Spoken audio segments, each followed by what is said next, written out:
Here we go, folks. I'm underneath my Dodge Ram and I'm changing the starter out of it.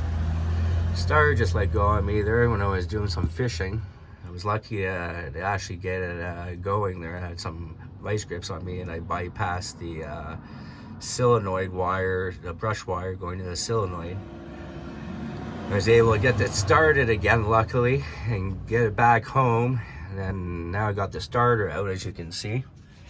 There's a big hole there where the flywheel is.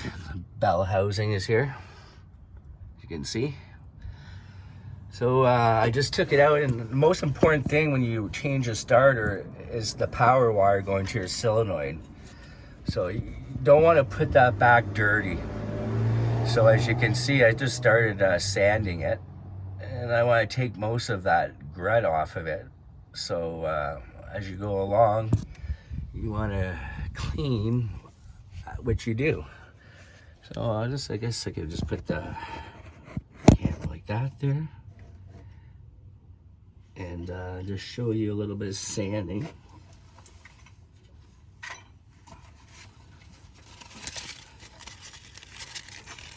You clean the contact.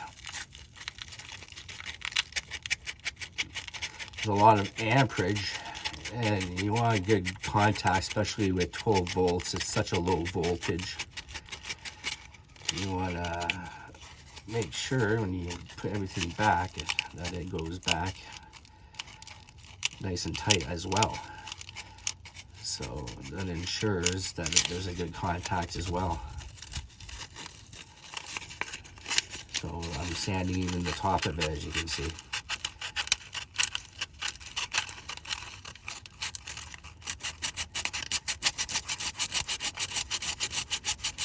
And there you go, folks. Just steps in showing you what you do there to maintain your truck. If your starter motor goes, make sure things go back clean.